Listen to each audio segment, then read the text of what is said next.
এই শীতকালে শাক আর বিভিন্ন রকমের সবজি খেতে কিন্তু দারুণ লাগে। তাই আজকেও একটু শাক খেতে ইচ্ছে করায় ভাবলাম মটর শাক নেব। তাই চলে গেলাম বাজারে মটর শাক নেওয়ার জন্য। আর এই দেখুন এখানে আমি নিয়েও নিয়েছি মটরের শাক আর নিয়ে নিলাম পালং শাক। আর এখানে দেখুন সর্ষে ফুলগুলো বিক্রি হচ্ছে, আমি তো দেখে অবাক, কারণ গ্রামের ওদিকে তো মাঠ ভরা সর্ষে ফুল কিন্তু কেউই খায় না। তারপর আমার বাজার করা হয়ে গেছে, এরপর আমি চলে গেলাম বাড়ি।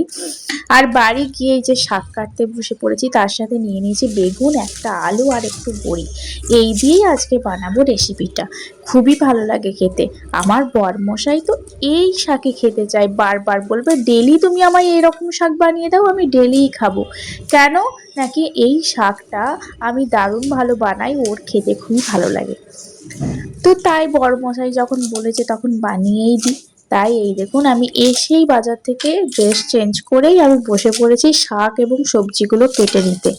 তো শাকগুলোকে প্রথমে শক্ত শক্ত যে ডাঁটাগুলো থাকে গোড়ার দিকে সেগুলোকে কেটে ফেলে দিয়ে বাকি শাকগুলোকে আমি কুচি কুচি করে কেটে নিচ্ছি। খুব বেশি কুচি করবো না, মিডিয়াম করে। এই দেখুন তারপর কেটে নিয়েছি আর তার সাথে নিয়ে নিয়েছি একটা বেগুন, যেটাও আমি ডুমো ডুমো করে কেটে নিয়েছি।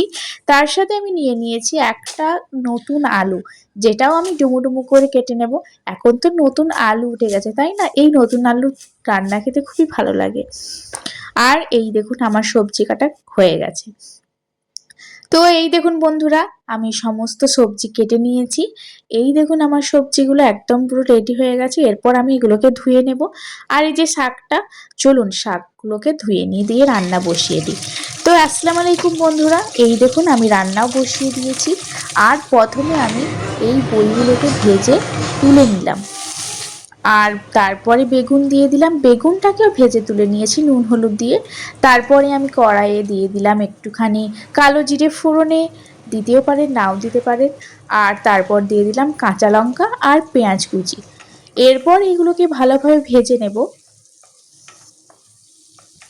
আর ভেজে নিয়ে তারপরে দিয়ে দেব কেটে রাখা আলুগুলো।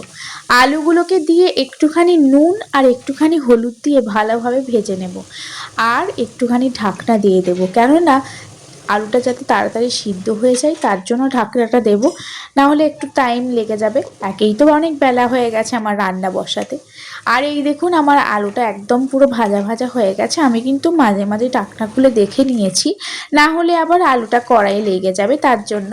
আর এই দেখুন আমি এরপরে দিয়ে দিলাম ওই ভেজে রাখা বড়ি এবং বেগুনটাকে।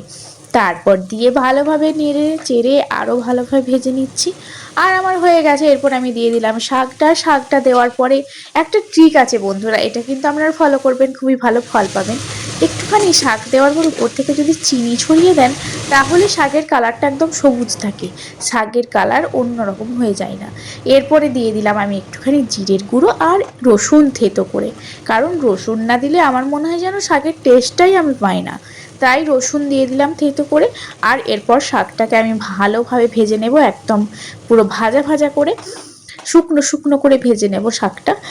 তাহলেই একদম রেডি। আর এটা গরম ভাতে যদি আপনি খান, এটার সাথে আপনার কোনো কিছুর প্রয়োজন নেই, এটা শুধু দিয়ে আপনি খেতে পারবেন। Bye bye and take care.